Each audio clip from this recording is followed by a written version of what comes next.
Good morning! Good morning! Hinayon lang na itong intro mga kalangga ha. Kay kadlawon pa magudiri mga kalangga. So maaga pa po dito mga kalangga. It's 3, nagising po kami ng 3 a.m. Kasi po, alam niyo naman po dito na fiesta dito sa amin mga kalangga. So happy fiesta San Isidro Labrador. So happy fiesta Agsuaw Katmon Cebu. Kasi po, today is ang kapistahan ni San Isidro Labrador. So, alam niyo naman po, nag-vlog po kahapon, nag-ambit lang po kami ng karne.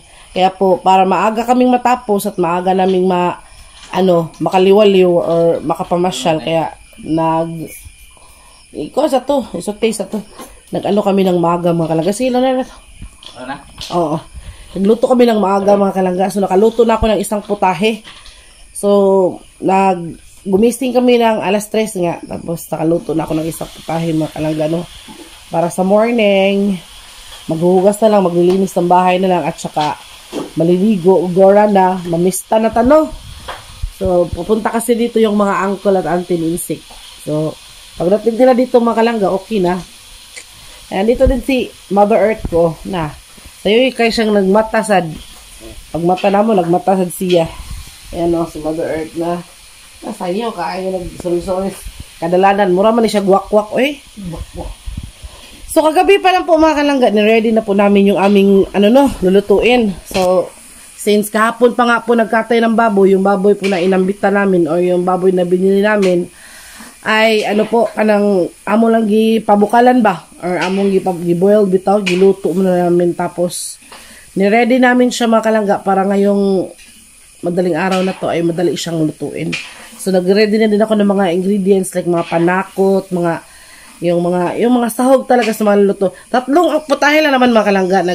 Nag-minudo, tapos pork humba, tapos magdilatan kami. So, yun lang naman. Divided into 3 dishes ba. So, okay na yan, Kahit hindi tayo makapamista, at least, meron pa tayong, handa, kahit paano. So, thank you so much to San Isidro Labrador, kasi po, hindi pa rin po niya kami pinabayaan, kasi sa hirap ng buhay, meron din pa rin po kaming naluluto. So, let's go. Puntahan natin yung kasi nasa labas kami ng kusina mga kalangga, naubusan kami ng gasol. Kaya doon kami nagluto sa kahoy. Mga kalangga, so let's go.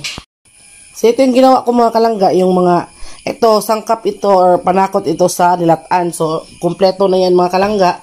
Tapos, samba at saka sa adobo, andun na sa labas. Puntahan natin, Sinong naluto ko? Kurap. Maga ako nakaluto mga kalangga. So, hindi siya nagkasya sa isang lagayan.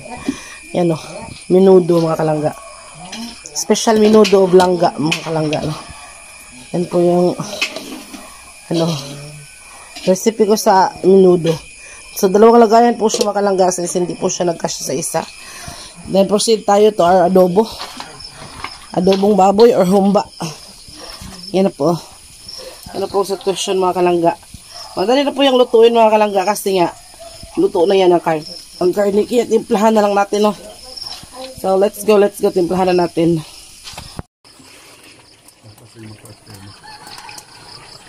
So, ito na po yung ating, pork humba. Luto na po siya mga kalangga. Nag-garnish lang po ako dito ng dahon ng sibuyas.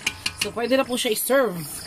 So, let's go. Serve na ang ating pangalawang finished dish na pork humba. Let's go.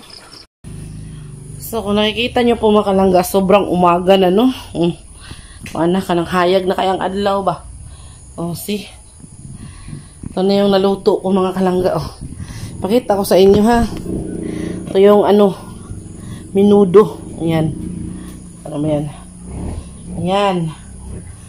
Pork minudo mga kalangga. Bali, 2 lagayan to, Hindi man siya nagkasya, Punta tayo dito sa kabila, sa labas. Si mama ko, nag-duster. Dito naman ay mayroon tayong pork humba. Ayan, 2 lagayan din yan mga kalangga. Mga plato na ready na. Mama ko na ready na. Mamista na ni siya ba? Puntahan natin ang ating nilatan. Ito na yung ating nilatan. Nilatan sa Bisaya mga kalangga, pero sa Tagalog nito ay nilagang buto-buto ng baba. Hapitan ako mahayang eh. Ha? Oh, nilagang buto-buto ng baboy mga kalangga yan. Nilagyan ko na po yan ng repolyo tsaka ng gavi. Tinimplahan ko na din yan mga kalangga. Ayan o. Natin palabig pa doon kaya kukuhaan niya. Yan, pinapalambot na natin yung mga ingredients like yung gabi tsaka yung repolyo, yung sayote. Tapos yung repolyo andito na, nugasan ko na siya mga kalangga. Ayan, pero ready na siyang paglagay, no. So nakaluto din kami ng kanin. Yan, humay, magluto pa kami ng mais mga kalangga.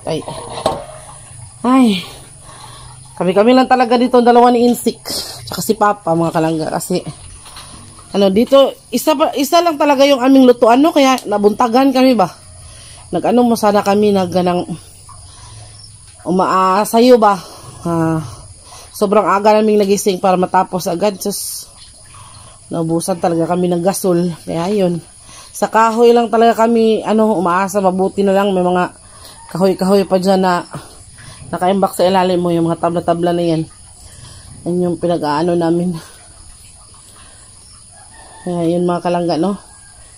Maglilinis muna tayo ng bahay mga kalangga, habang pinapalata natin yung ating lataan. Maglinis tayo ng bahay muna, no, para pagdating ng mga bisita, gora na. So yun po no mga kalangga, no, sineset up na po namin tong aming handa dito sa bahay ni Papa mga kalangga, kasi mas mabuti po dito kasi malaki yung space and may mauupuan talaga at may makakainan yung ating mga bisita, no, yung mga parating na bisita mga kalangga. Kaya andito tayo, may kanin, nandito rin po yung mga ulam natin mga kalangga, and most especially ang ating pangmalakasang nilagang pork mga kalangga, yung nilataan na baboy, yung niluto ko kanina mga kalangga. So ayan, meron tayong baso. Dito po tayo sa temporary, yung kitchen sana ni Inday Lucy. Nilinis po namin at saka kanang ni-ready ba para po doon ilagay muna yung pagkain. Yan po yung area, no. Tapos lagyan natin yan ng mga upuan mga kalangga. Yung mga upuan natin ilagay muna natin dito sa bahay ni Inday Lucy pansamantala, para dito sila kumain mga kalangga, no. Kasi pag doon sa amin mga kalangga, mahirap kasi maliit lang yung space ng bahay namin. Tapos andun po si Sphinx mga kalangga, no. Maya po mga kalangga, naluto na po ang ating kanin na mais, no. Ito po yung most requested na pagkain or kanin ni Papa Buboy, yung tito ni Insik. So meron tayong humay, meron tayong mais. Depende po yun sa kanila mga kalangga. At yung mais po natin ay napakasarap dahil bagong giling po siya mga kalangga. And ito po yun talagang katas ng paghihirap namin sa pagtatanim, no. So masarap talaga siya, manamis-namis. So dyan ko muna nilagay yung temporary na upuan mga kalangga, para po meron silang maupuan. Wala po kasi kaming stall mga kalangga, no. Tapos sila Papa wala din po munang upuan kasi nga po hindi pa tapos ang bahay. Then yung isa po na upuan dyan ko din po nilagay. And pero set up namin ngayon mga kalangga, konti lang po talaga. So dito na po yung ating mga bisita mga kalangga, no. So at this moment mga kalangga, tapos na po silang kumain.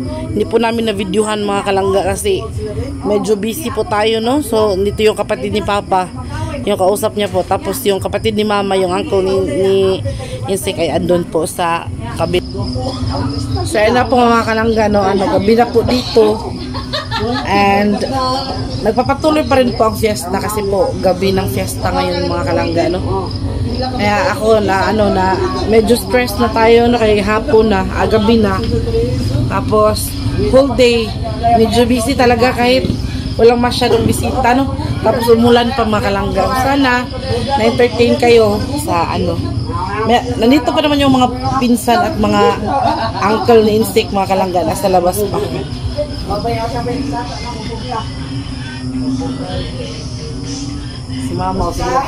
Si Mama, sige lang pang hiniksik, no? So, thank you so much ulit for watching, mga kalangga. Once again, happy Fiesta San Isidro, Labrador, Agsual, Katmon, Cebu. Thank you so much for watching. Hanggang sa susunod na video, thank you so much and bye-bye.